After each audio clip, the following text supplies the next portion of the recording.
What is going on, everybody? It's Carl here, and today we are finally going to be working on that 4L60.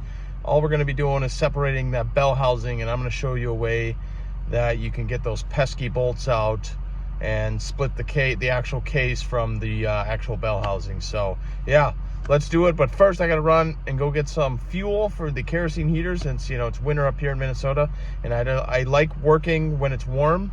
I don't like being cold when I'm working, so we're gonna go get some fuel and we'll be right back.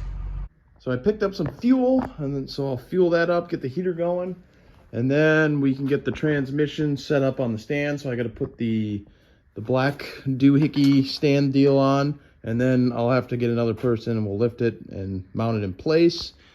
And I may have to drain fluid out of the transmission. I'm not really sure yet, because I don't remember if I already previously drained it when I took it out of the car. So we'll find out though, for sure. By the way, if you guys ever need a transmission stand like this, I just bought this one off of eBay and it works amazing. And it's only like 30 bucks.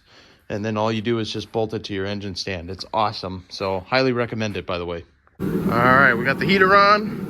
We got the transmission on the stand, and I was right. There was a little bit left in there, so that's just gonna drip for now. But this is what we're looking at here. So I found some nuts, and as you can see, I've already tried getting these out, and I used Torx bits instead of Torx Plus, which is, there's actually a difference. Now, if I would have known that before I started, I probably could have avoided all this.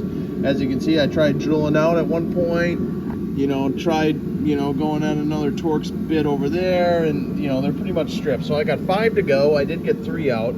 So the idea is, when I weld the nut on, that should be able to heat up the bolt just enough to release the thread locker, and it should be able just to spin right off. So I'm gonna go find a socket that fits these size nuts here, and then I may just grind the tops down of the bolts real quick so the weld can stick and there'll be no problems, and we'll see how it goes. I got one bolt out, and I gotta say it works so well.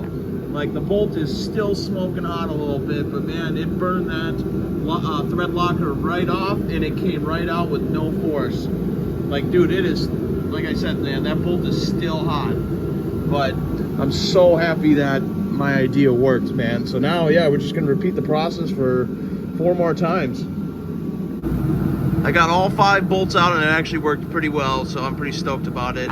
Except the last one I had to change up to a smaller size nut, because in the channel here it was hard to get a socket in there, so I had to switch it up a little bit. But now we're gonna see how hard it's gonna be to separate the bell housing from the case itself. So I'm probably gonna grab a rubber mallet and pound it a few times and see what happens. And one good whack and it's separated just like that, just like butter.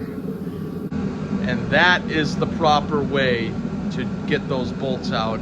If you can't do it with a Torx Plus bit and an impact, don't even bother drilling, man. Go find somebody that has a welder, or if you have your own, weld nuts on and take them out, dude. This, if you were to drill these out, the job would take, 5 times as long. And you would risk damaging the threads on the case, which is not good. So yeah, just weld the nuts. They, crack them, and then they're coming right out just like butter, man. Heat, heat, heat.